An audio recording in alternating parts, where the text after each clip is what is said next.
Y'all ready, witness? Listen, I'm excited to be back with my family this morning, and every time I have this opportunity, I try to give it all I have, because there's a part of me that thinks, well, this might be the last time Pastor Jeff have me back, so I'm just gonna give it all that I have. All right. So if you would get your Bibles and turn with me to 2 Samuel chapter 11. And we're going to read verse 1 through 5. I'm going to read it in the New Living Translation. You can read whatever translation speaks to you. But before we do that, I just want to pray. Father, we thank you. We don't take these moments lightly or for granted, God. But we stand here in your presence. And I know, God, that these people, they've not come to hear me. They've not come to see me, Father. They don't need my words. They need your words.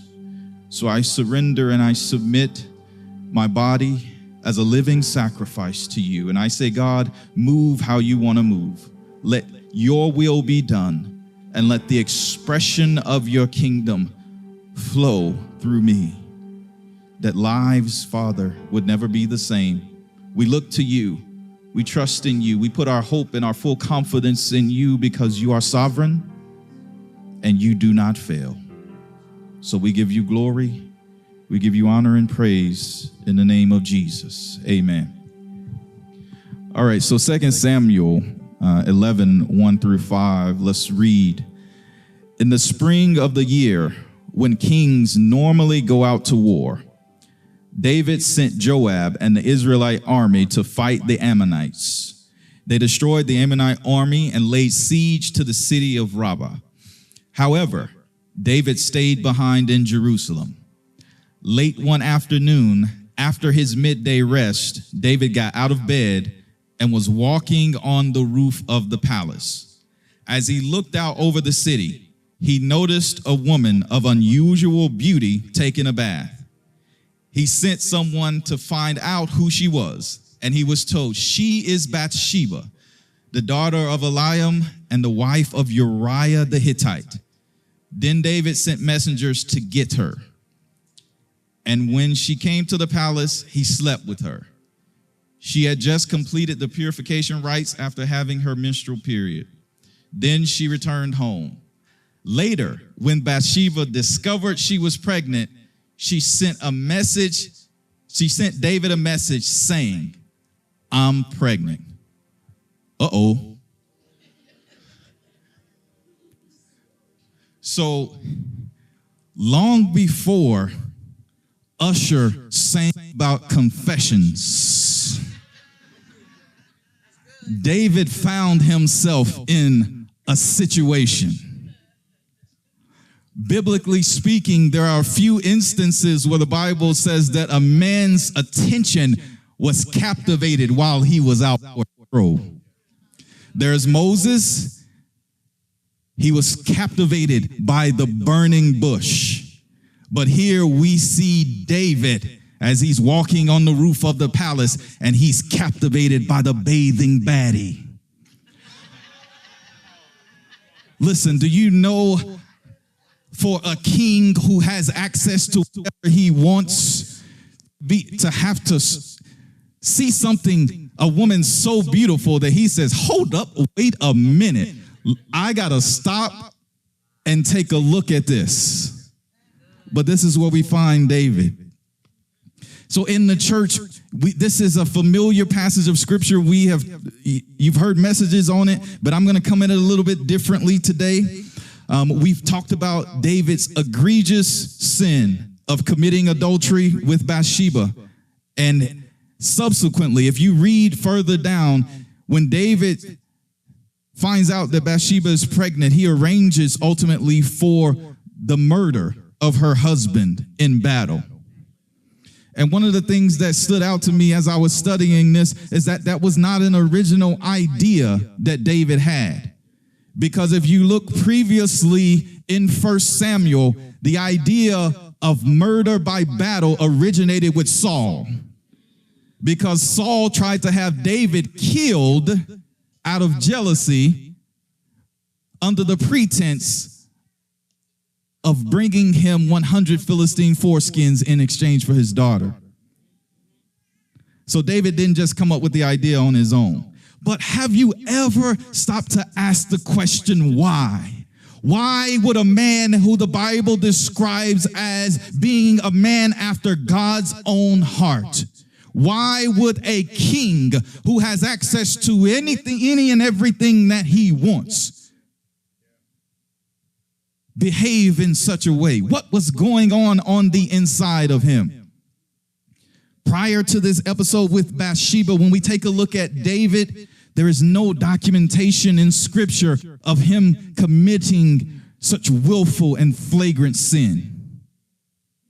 Up until that point, you can say he'd been a model man. So let's take a look at his life for a moment. David had been a shepherd. He had been a musician. He had been a servant in Saul's court and army. He had been a commander. He had been a warrior. He had been a fugitive.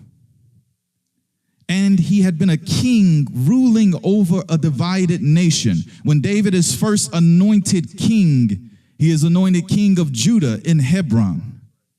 And he reigns in Hebron for 7.5 years, only over Judah, while those loyal to Saul, after Saul has died, wage war against those loyal to David. But now we find him here for the first time in his life. When we see him in 2 Samuel 11, he now rules over all of Israel and Judah. He is settled in his palace in Jerusalem. He has moved the capital city from Hebron to Jerusalem. He has subdued his enemies. If you read the preceding chapters prior to chapter 11 in 2 Samuel, you can see the various wars he waged after becoming king of the United Kingdom. His enemies have been subdued, and he no longer has to worry about challenges to his rulership from Saul and his descendants. So after being in conflict for most of his adult life, it seems that David has all that he ever wanted. By all measures, he's an overwhelming success. It even talks about the people being pleased with everything that he did. So what motivates this man to do such a heinous thing? I believe that when we encounter David walking on the roof of the palace in 2 Samuel 11, what we find is a man who is in transition and doesn't know it. Now, I know it's Sunday morning, but if you guys are up for it, let's do a bit of Bible study, okay? Because I believe that I can substantiate this claim that David is a man in transition. Could it be that when David, because the passage that we talked about mentions that David stayed behind at the palace when the kings normally go out to war in the spring. Thanks, Miss Stacy. How's that? Yeah, I'm getting a bit of feedback. Okay, yep, that's better. All right, so David stays behind in the palace. Could it be that at this point in his life, he is now more comfortable in the palace than he is on the battlefield? Because this wasn't the first time that he sent Joab. If you read chapter 10, he also sent, King Nahash was a friend of David. He dies. His son Hanun becomes the king of the Ammonites. David sends ambassadors to express his condolences to Hanun over the loss of his father. Hanun humiliates those ambassadors. He shaves off half their beards. He cuts their robes off at the booty and then sends them back to Israel. I didn't make it up. It's in the book. And David is infuriated. So he sends Joab and the Israelite warriors to fight against the Ammonites. And what we see in chapter 11 is the second iteration of that they're continuing to wage war against the Ammonites. But David opts to stay behind. Could it be also that this once mighty warrior is at a place in his life where he's starting to slow down and lose a step? Let's look at 2 Samuel 5, verse 4 through 5. David was 30 years old when he began to reign, and he reigned for 40 years in all. He had reigned over Judah from Hebron for 7 years and 6 months. And from Jerusalem, he reigned over all Israel and Judah for 33 years. So putting together the timeline here, we can understand based on 2 Samuel 5 that it's reasonable to assume that David is in his 40s when he encounters Bathsheba. If he was 30 when he was anointed king in Hebron, he reigned there for 7.5 years. There is a period of transition to Jerusalem where he's waging war and subduing the surrounding nations. A couple years pass in that time frame. So now we find David, a man who is most likely in his 40s, who no longer is the spring chicken, who no longer has all of the vigor and vitality that he once had in his youth. And there's something going on the inside of him where he is transitioning. Men of this age often go through what we in modern times would call a midlife crisis. Isn't it something to be experiencing a thing and not have language for it? We know that David was midlife at this point because the Bible tells us that he was about 70 when he died. It's interesting that David's decision-making at this stage in his life is horrible. The man after God's own heart. We can substantiate the notion that he is a man in crisis by looking at what he does during this period of time. So not only is there the situation where he sleeps with Bathsheba, a married woman, then has her husband killed. And in fact, listen, if someone ever tells you the Bible is boring, listen, there's all kind of intrigue. There's all kind of stuff happening here. It's fascinating, right? So he not only has a situation with Bathsheba and Uriah, this is around the same point of time that Amnon, his son, rapes Tamar, his daughter, and he does nothing about it. And Tamar's full brother Absalom is infuriated. He waits 2 years and then he kills his brother Amnon, and then he goes on to launch a full-scale rebellion against David and the kingdom. This is all happening around the same time. You want more evidence? So that's 2 Samuel 13, where we see the rape of Tamar. You want more evidence? 1 Chronicles 21. Around this same time is when David instructs Joab to take a census. And Joab goes and takes the census in angering the Lord, in violation of how the Lord had already told them to conduct themselves.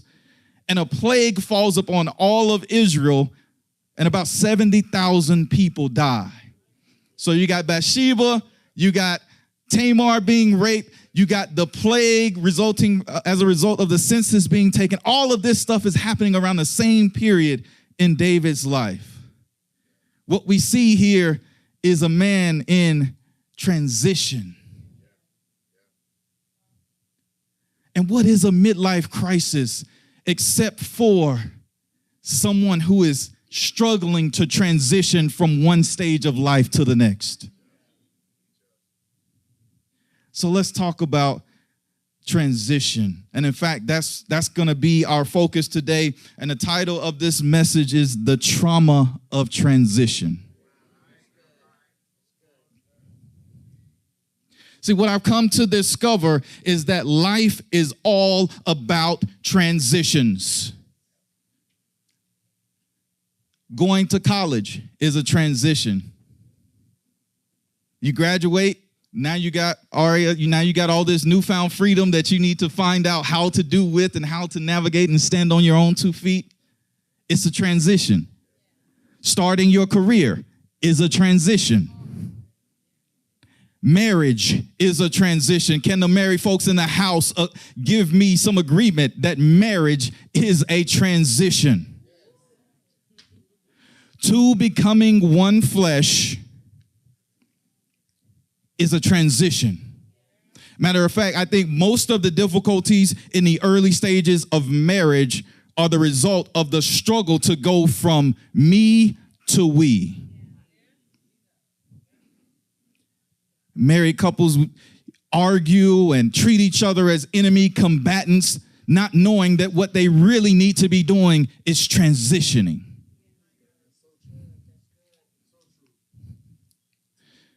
It doesn't matter how long you've dated, how long you've been engaged. There's just something about when you say I do that this transition happens. And if you don't know how to figure that out, how to navigate that transition, it's going to be rough. Becoming a parent is a transition. Mighty God. I got two that are about to be teenagers, and pray for us. Aging is a transition. Can anybody in here over 35 let me know that you are navigating that transition, right? Stuff don't work the same way that it used to work. You ain't got the same energy that you used to have. You get up off of the couch and now all these noises are being made and you're like, hold on, wait a minute. Sound like Rice Krispies trying to get up and get something from the refrigerator.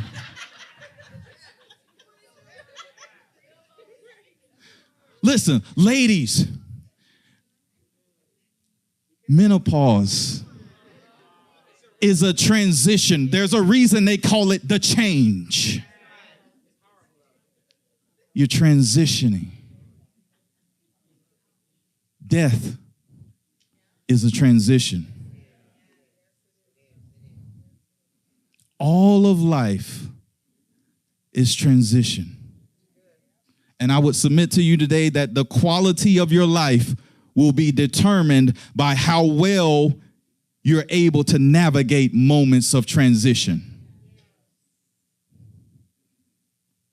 You do it well, you can have a great life.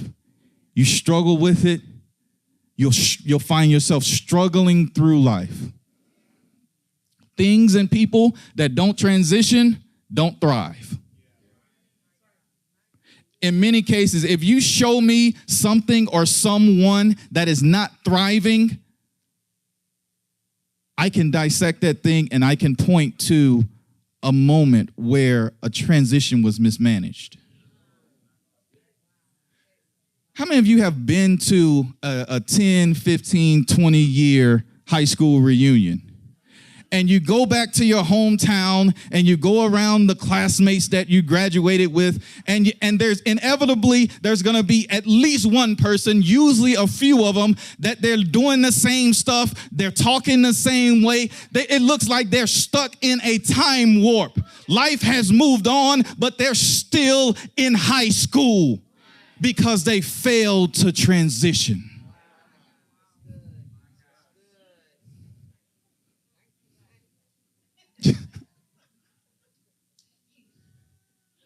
So what is transition?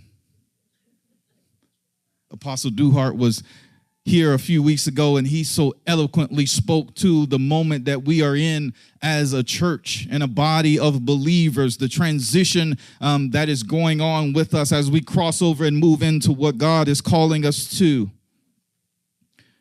Transition, put simply, is the process of making change, or of making a change from one state, place, or condition to another. So a few things here. It's a process. Transition doesn't happen overnight. It's a process of making a change from one state, place, or condition to another. And we think about what a process is. A process is a series of actions or steps that's taken in order to achieve a particular end. So a process is not random. Transition in your life is not random. A process has defined actions, defined steps to be able to achieve a particular end. So when you find yourself in moments of transition, you've got to navigate it with the understanding that God has a particular end in mind. In fact, we can conceptualize transition as being God's vehicle of getting us from where we are today to where it is we need to be. Now, before we go deeper in this, I've got to qualify something. Not all transition is God ordained. Because I don't want you out in these streets making crazy decisions and dealing with the consequences and thinking that, well, this is just God transitioning me to my next. You can do that if you want to. Sometimes what we experience is the result of our own poor decision making.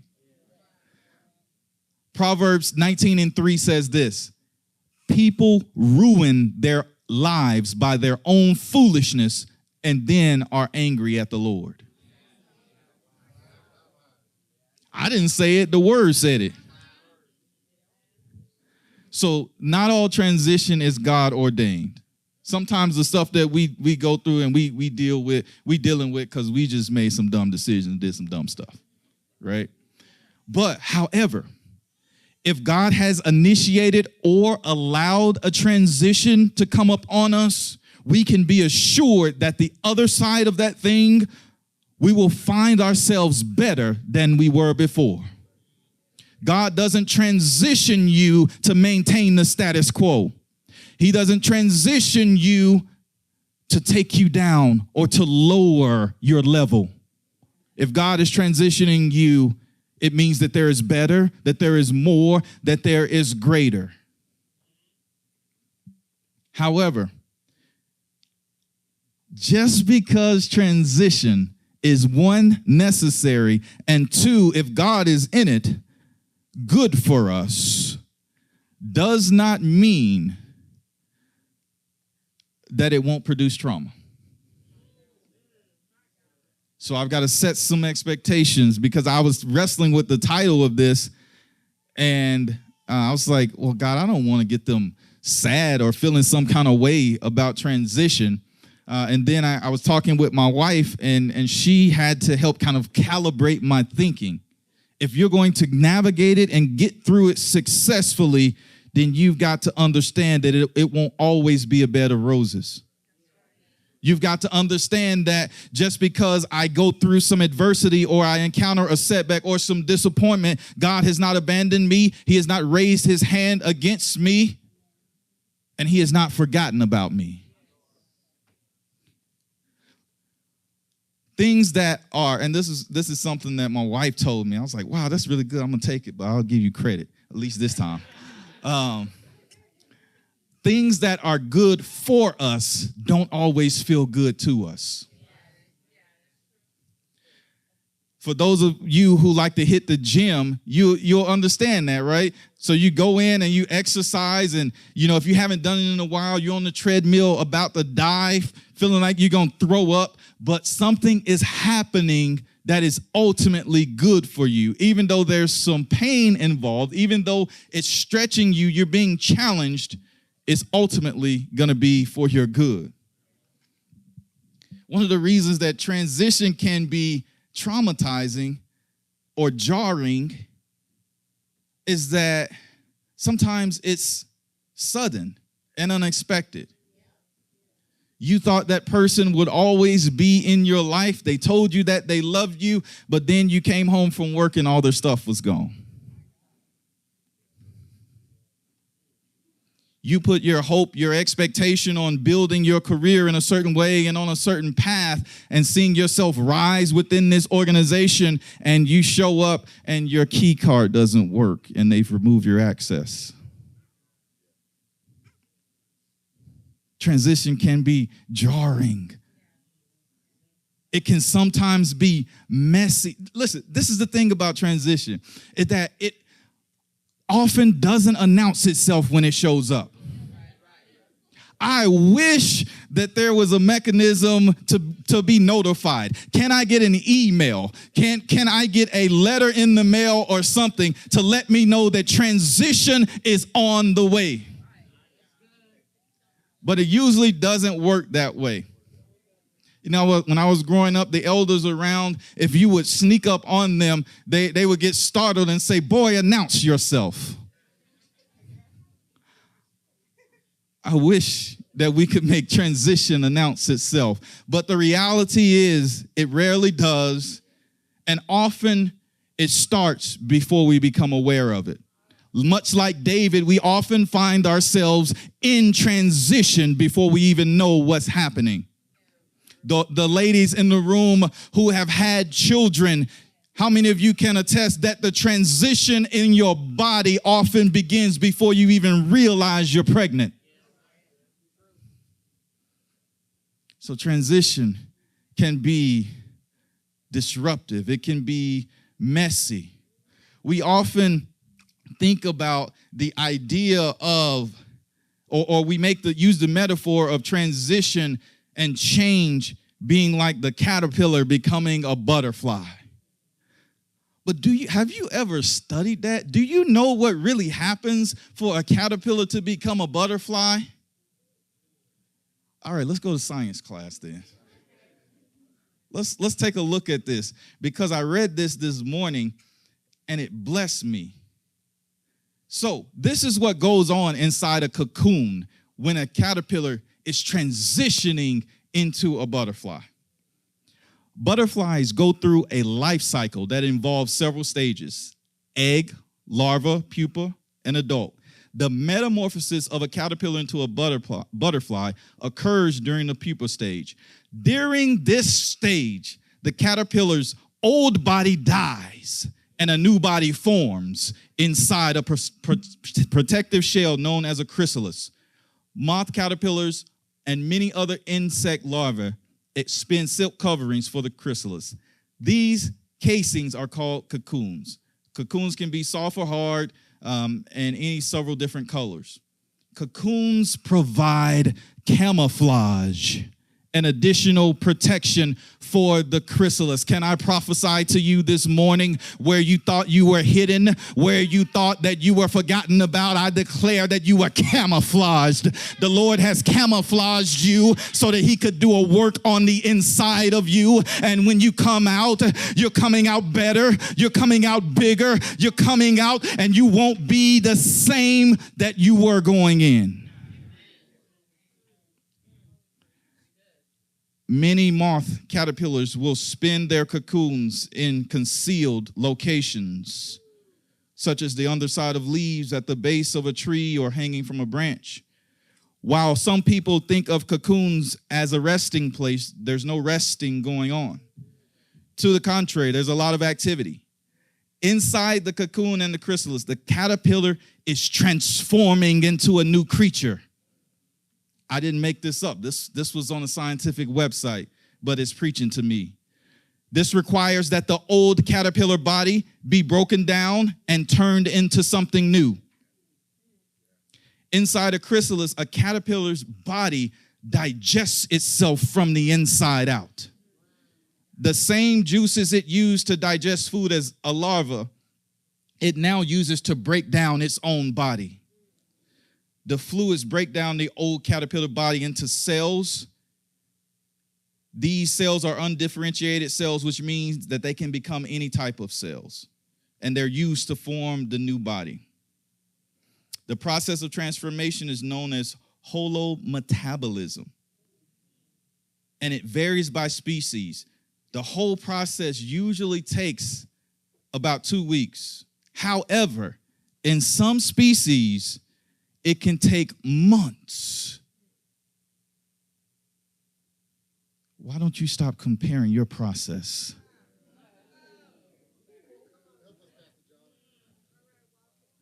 They came out of the cocoon in 2 weeks, but I've been in here for 2 months. I've been in here for 2 years. I've been in here for it seems like an eternity. It feels like the world is passing me by. Everything is moving on. I'm trying to hold out hope and hang on to the dreams, hold out hope and stay in faith, believing God for what he promised. But it feels like it's taking forever. Stop comparing your process. Because sometimes you got to be in the cocoon a little bit longer. Because there are dangers on the outside that you are yet unprepared for.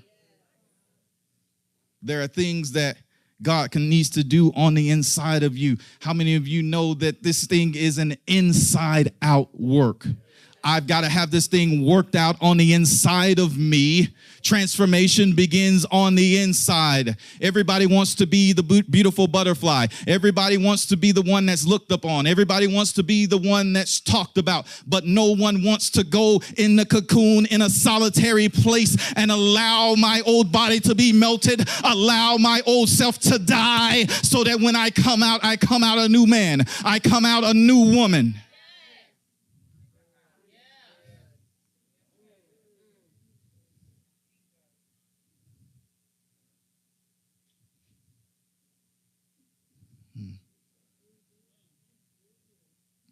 Transition, it brings uncertainty.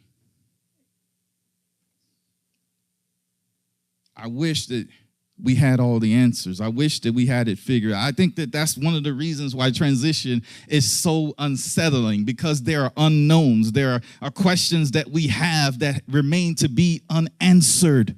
We're trying to figure it out. God, I have a word, but I'm trying to figure out exactly what it looks like.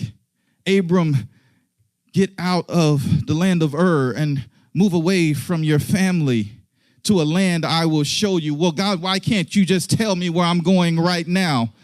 Why can't you just put it into Google Maps and I can just follow the turn-by-turn directions so that I can get there? No, Abram, I will show you, because you've been in a land of pagans and you've got to learn to heed my voice.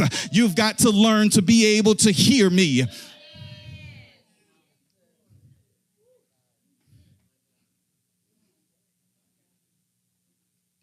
Uncertainty is an aspect of transition.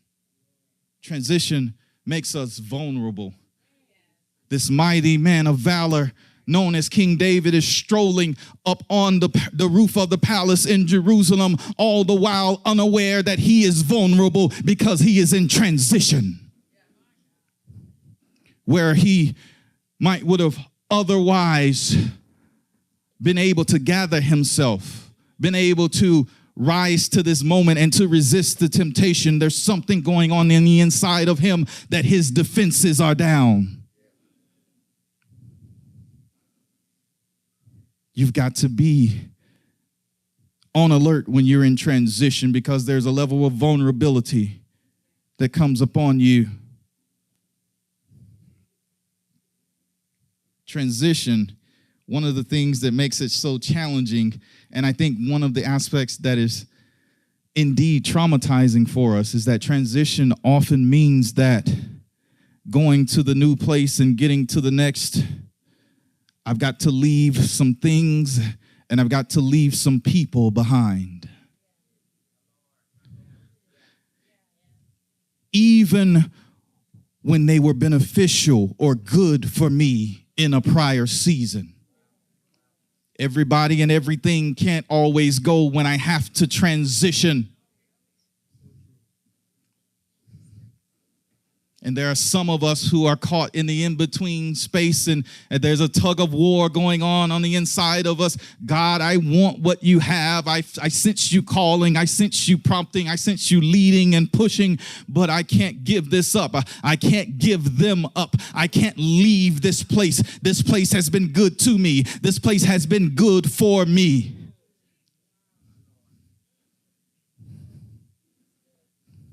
And it feels like loss. God, why would you require this of me? I had an instance where before we moved to Charlotte, we were living in Arkansas, and I was working at the University of Arkansas, and I had a really good job. And, we left a men's prayer breakfast, and I went to work that morning. And the parking lot said the whole campus is on a hill, so you get your exercise. But the parking lot was at the bottom of the hill, and I parked my car that morning, and I was getting ready to walk up to my office, and I looked up, and I saw the campus on the hill, and then it just hit me. I couldn't explain it, but something said, you've got to let this go.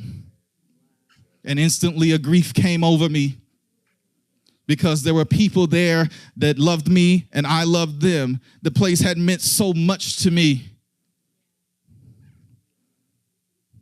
And it took me years after us moving to Charlotte. We've been here about a decade. It took me years to be able to reconcile that transition. God, if you love me, why would you have me give this up and move halfway across the country where I don't have any family, where I don't really know anybody? Somebody say transition.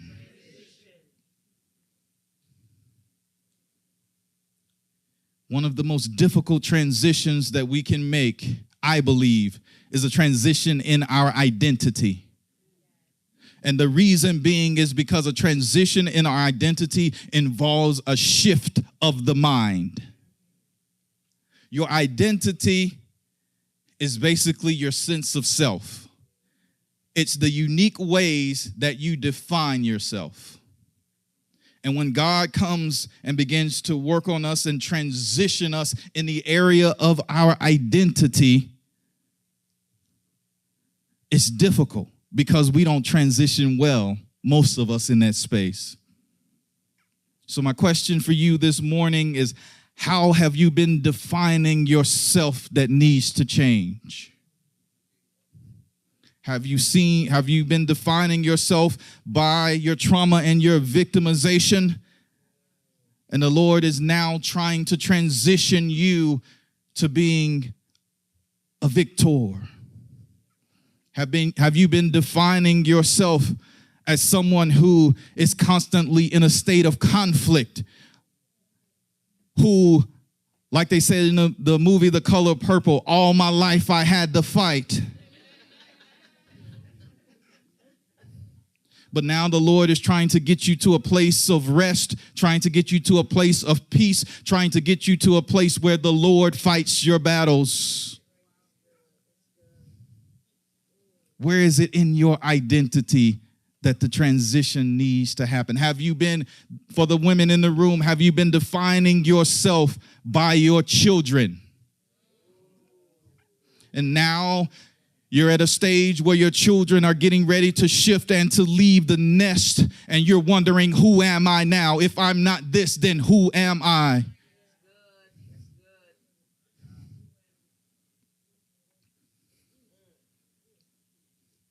For me, this transition in identity, can I be honest with y'all? Like, I just, listen, this transition for me, becoming the associate pastor here at Witness Church Charlotte, it has not been the easiest thing, if I can be honest. The reason is I grew up as the son of a pastor, and I watched my father pour out his life for ministry. I watched him give himself away to people who often didn't appreciate it. And I watched him die of cancer before his time. And I thought to myself, what was it all for? And without even realizing it, I made an inner vow within myself that I would never be like that I would never do that.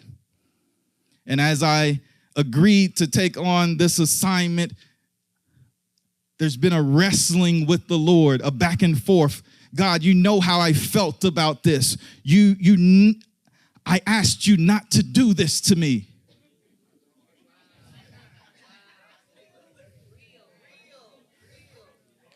And I was on the continent of Europe last month, and I was struggling.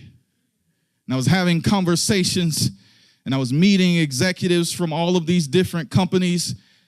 And we were doing these visits and meeting with government officials and all these things, and they're doing phenomenal things.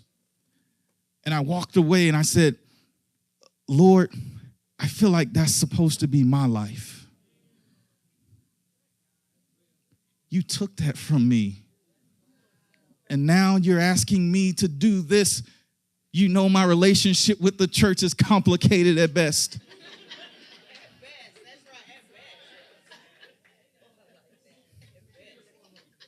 And I don't want to pour out the best of my life, the best of my years, the best of my abilities, and have it not make its way beyond the four walls of the church. I'm just being honest. These are the conversations that I have. And the Lord spoke to me and he said, I never said that. I never told you to choose. You made that decision. Can I prophesy to you? We're entering into a season where you don't have to decide. You get to be both and. You don't have to choose. You can pray, you can preach, you can prophesy, you can still go into the classroom. You can still go into the boardroom. You can be an intercessor and an executive. You can be a prophet and a president. You don't have to choose. You get to do both.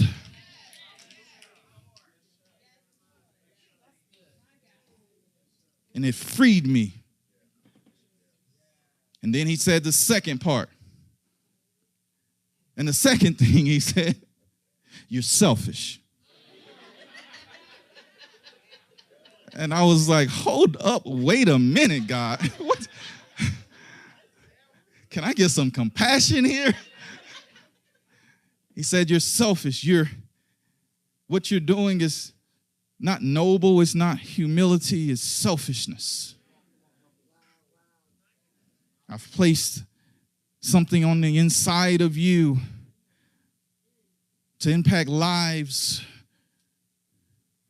and you make a decision that they don't get to have it, that they don't get to have access to it, that because of what you've gone through and because of how you feel, you won't do what I've asked you to do.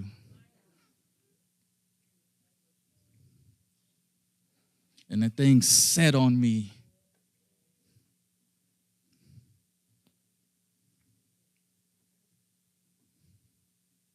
Transition.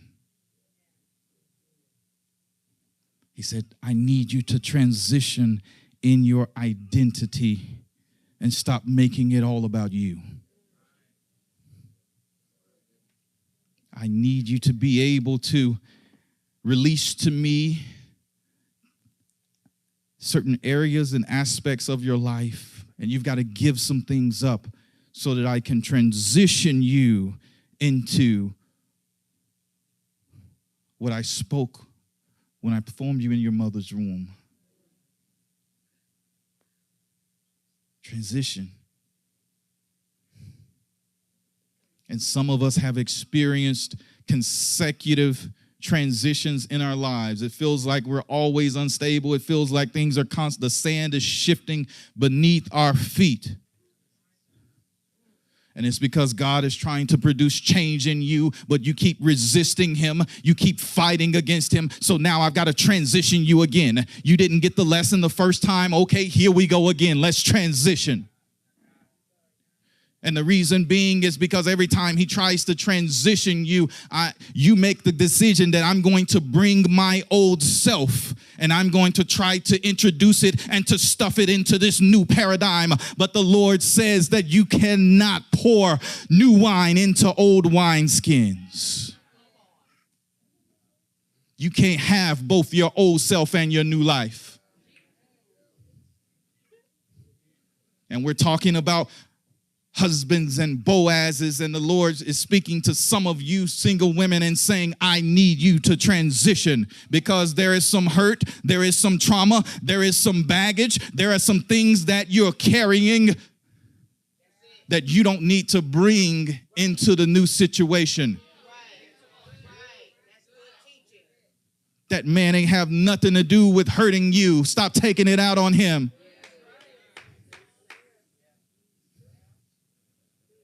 Transition. You've got to be that caterpillar that says, you know what? I'm going to allow my old self to be dissolved so that the new can come forth. The thing about transition is most of us don't like change. If we're honest about it, most of us, we don't like change. We like things to be comfortable, familiar. Like, my wife knows I am a creature of habit. Like, if I find something I like, then I'm going to stick with it. So she gets so upset. We'll go to a restaurant, and I order like the same 3 or 4 things. It doesn't matter where we are.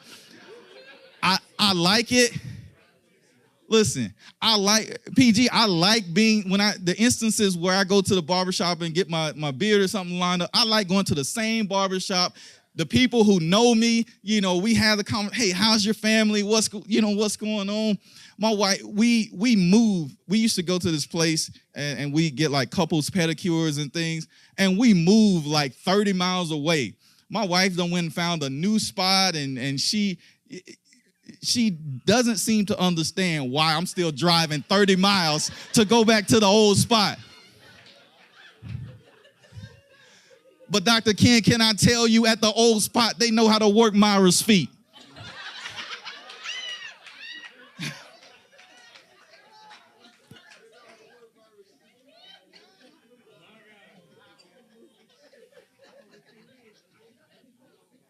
Listen.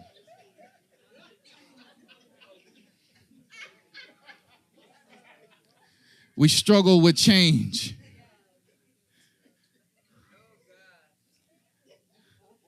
But can I tell you something this morning? That God is the only one who gets to be the same today, yesterday, and forever. Everybody else has to change.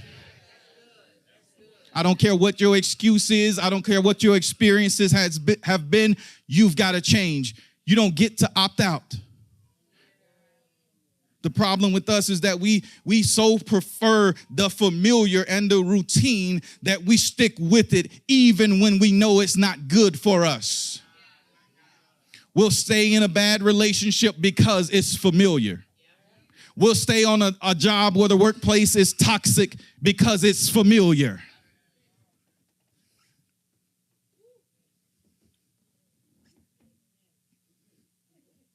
We look and we see this represented in the children of Israel. We take a look at Numbers chapter 11. I'm going to read, starting verse 4. Numbers 11 and 4. This is the New Living Translation. Then the foreign rabble who were traveling with the Israelites began to crave the good things of Egypt. And the people of Israel also began to complain. Oh, for some meat, they exclaimed. We remember the fish we used to eat for free in Egypt. And we had all the cucumbers, melons, leeks, onions, and garlic we wanted. But now our appetites are gone. All we ever see is this manna. And I can imagine the Lord saying, hold up, wait a minute. You want to complain? Because I'm giving you manna. I'm giving you the angels' food. You ain't got to do nothing but go out and collect it. It's falling. But now you're reminiscing about the good things in Egypt. You had some free fish, and you had meat, and you had leeks, and onions, and cucumbers, and melons. Never mind the fact that you were working sun up to sundown. Never mind the fact that you was getting your tail whooped. But you remember the leeks and onions.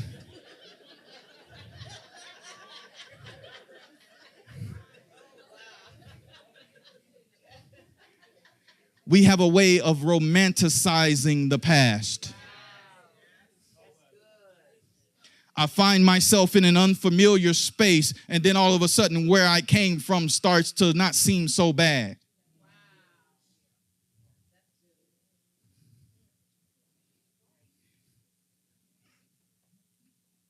In times of transition, you need the voice of those who have crossed over before you. Having this provides confirmation, affirmation, and fortifies your peace. PJ, is that not what happened in our conversation with Dr. Ramsey? Having the voice of somebody who has crossed over before you. It's essential in moments of transition. Why are you married, but the primary voice in your ear is someone who is single? If we're going to talk about it, let's talk about it. Somebody that's never been married, doesn't understand the context, is giving you counsel and advice on this new life that you are transitioning into. If I want career advice, I'm not going to go to a man who's been unemployed his whole life.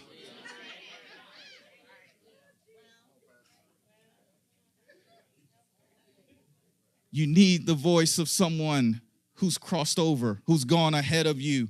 They can speak to where you are. They can speak to where you are going. I heard a man of God say this one time, and it stuck with me. He said that you should always think for yourself, but you should seldomly think by yourself. You should always think for yourself, but you should seldomly think by yourself. Transition is not the time to be in isolation.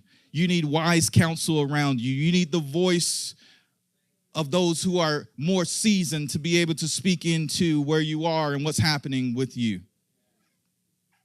One of the things about transition is that it allows us to see God in ways that we simply can't in other instances. I've got to come out of some stuff to be able to get the additional clarity that I need, to be able to see and encounter God in a way that I can't when I'm in the midst of all of the distraction, all of the minutia, all of the things that happen in our day-to-day lives. Transition is the place where prayer has to be our lifeline. We've got to be able to lean and press into prayer, to be able to have articulation, to be able to have fortification for that is unfamiliar and unknown. We've not gone this way before. We've got to be able to pray. Listen, there is a point, and I'm hurrying to a close. There is a point in transition where we find ourselves in between. You ever thought about those trapeze artists in the circus, and they're doing all of those different acts, and they're swinging between the different swings or pendulums?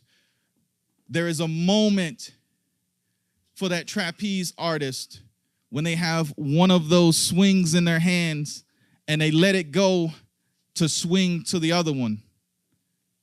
But there is a moment in time where they're in between, where they've let go of the old and they've not yet grabbed the new.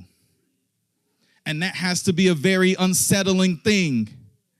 What am I hanging on to in this in-between space?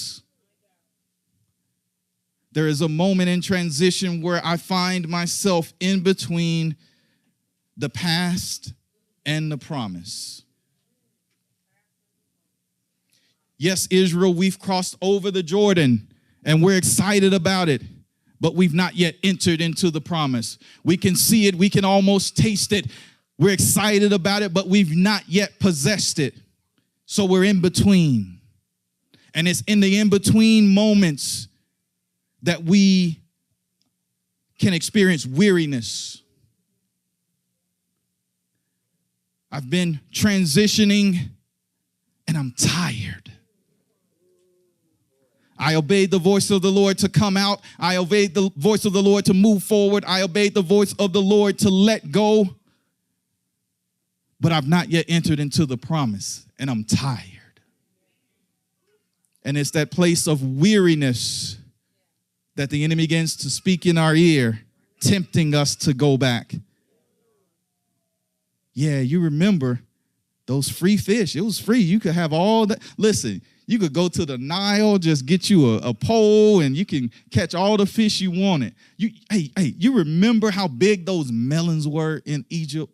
You remember, how grandma used to get that pot and she make up those leeks and onions? The enemy begins to speak to us about what was. Have you ever noticed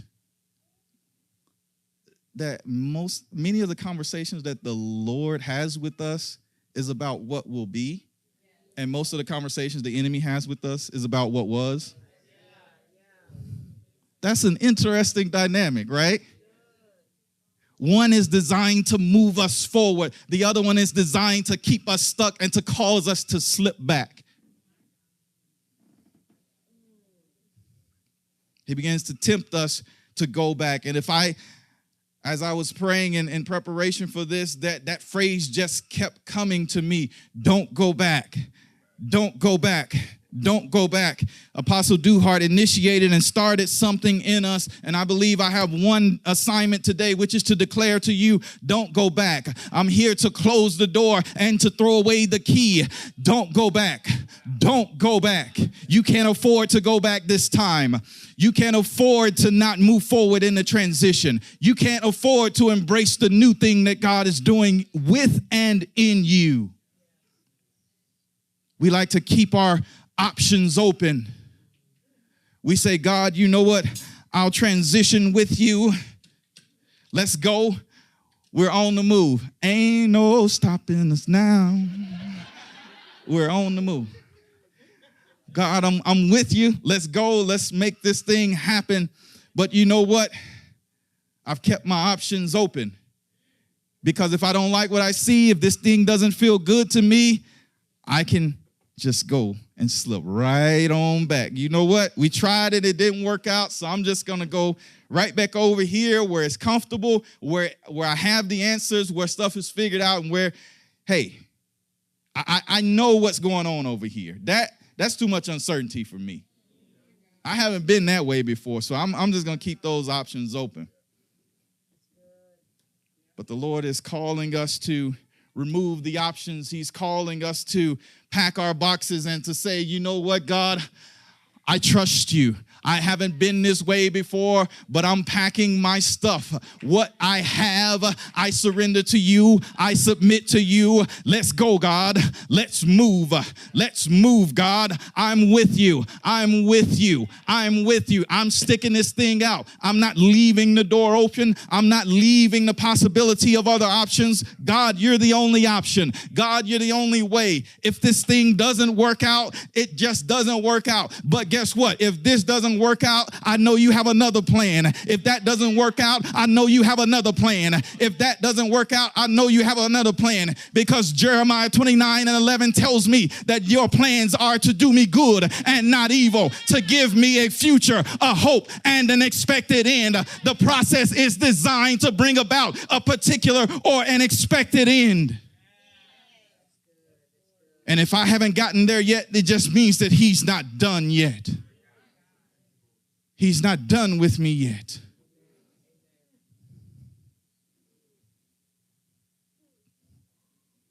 We must be careful not to allow momentary discomfort, disappointment, or discouragement to cause us to abandon the process of transition. God is not using, can I say this to somebody?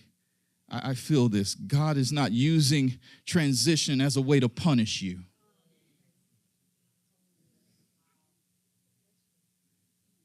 He's not punishing you with transition.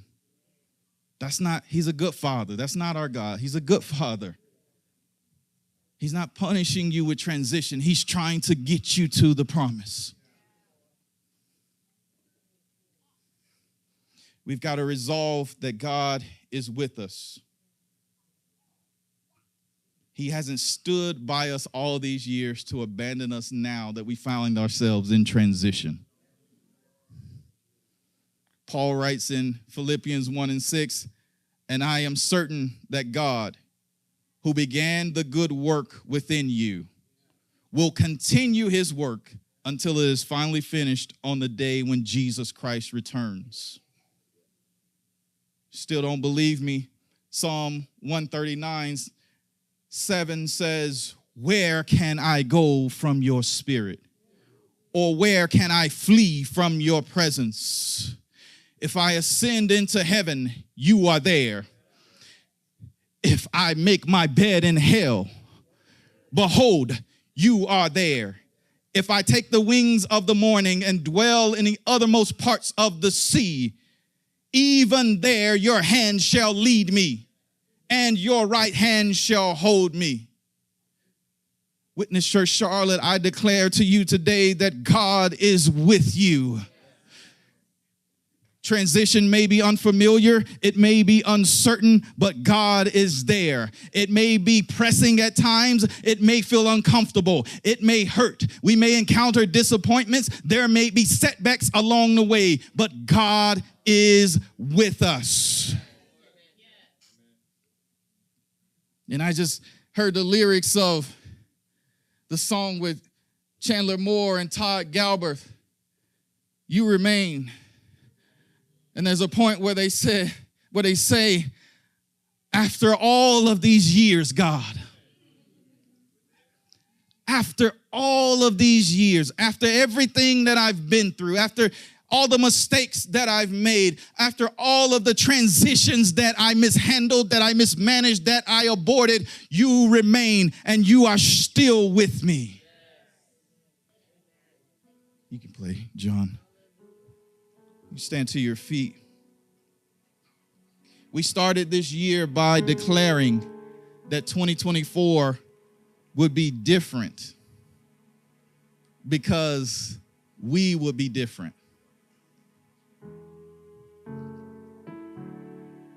Pulse check time. How are you doing with that? Like real talk. How are you doing with that?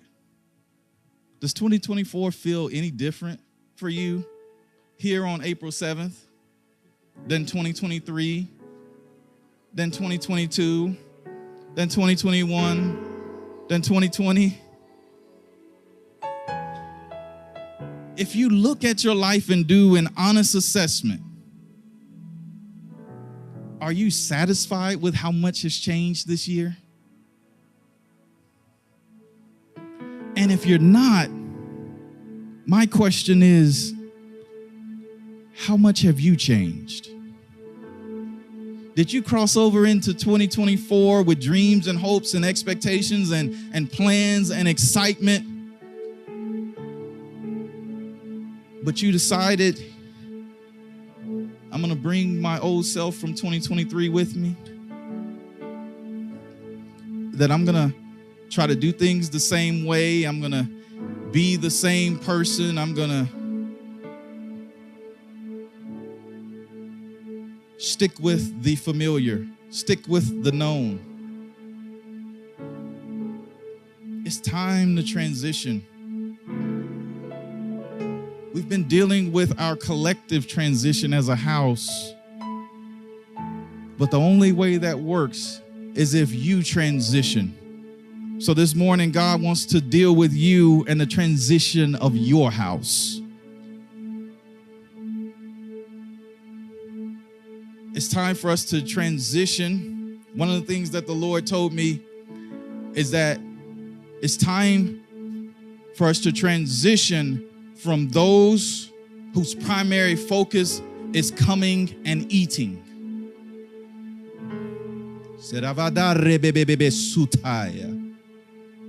We've got to transition in this next season to being those who show up and prepare the table for somebody else. It requires a shift in your identity.